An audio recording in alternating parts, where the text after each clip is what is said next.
Please understand something, that there is a difference between anointing and mantles. And there is also a difference between the office and the title and the mantle. You can claim to have an office, you can claim to have a title, but a mantle doesn't come by a title, and a mantle doesn't come by office. And number three, there's an error going around where people believe that you can catch the mantle by reading somebody's book. You can catch the mantle by hearing somebody's messages. Under Old Testament dispensation, New Testament dispensation, mantles don't come by reading someone's book or by hearing someone's message. It's ignorance. 2 is an error. 3 is arrogance. 4 is pride. And that is the problem today, where people believe that I don't have to serve under anybody. I don't have to be under anybody. And no one is qualified in the world to anoint me or to ordain me or to consecrate me. Nobody. I'm too successful. I'm too anointed. I have too much numbers and deep pocket and money. I've written so many books that no one is qualified to lay hands upon me except Jesus. And the ones that are qualified, I catch the mantle by hearing their messages and reading their books. It's an error. And it needs to be corrected. Because if it's not corrected, we are misleading the next generation. And we will be held responsible by the head of the church. It's just a matter of time. When I went to heaven, I was taken to so many places.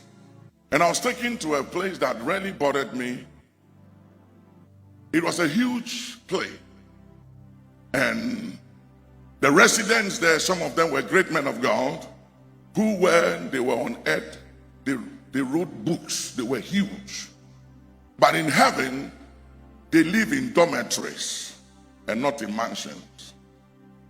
And I was trying to understand why. And the understanding that came to me was the motives for what they did not please God. That they did the things they did to be in the group of men. They were competing with others. They wanted to outshine and be better than others. Their motives is where God is concerned about. God will not judge just our action. He judges our motives, which is the reason for which we do what we do. So there is nothing wrong to fill the stadium and have 3 services Sunday morning at the stadium, but you have to check the motive. Is the motive because you love people, you care for souls, and you want to advance his kingdom, or you just want to prove a point, or you want to be better than everybody in the city, or you want to prove that you are the biggest than everyone else in the city? The motives is what will be dealt with. D.L. Moody went to heaven. They showed him his mansion, and opposite him was this beautiful mansion, huge, bigger, better than his. And he said to the angel, whose mansion is that? And the angel said, the woman in your church in the wheelchair. He said, how? It's impossible. It is not fair. I'm the one who preached. I'm the man. I'm the big man. I preach. I work miracles. I raise the dead. I perform all these miracles. Why is her mansion bigger than mine? And the angel said, earth's definition of success is different from heaven's definition of success. How you see success is different from how we see success. And the angel said, the reason why you stand there to preach the way you preach and do all that you do week after week, back to back, is because of the faithful prayers of that woman in the wheelchair. You know, I believe that when Jesus comes, we'll have a lot of shocks. I'm telling you. And I'm looking forward to the coming of Jesus. I really am. I really am. I was rewriting my will the other time, and I have to state everything in the will, even about my funerals, what I want to be done, who I don't want there, who I want there, all the details. and where I'll be buried. Everything has to be in the will. And suddenly it dawned on me, hey, preacher, you are not going to be here forever. And I started examining myself and my motive for why I do the things I do. Am I doing it to prove a point? Am I pleasing men, or am I seeking to please God?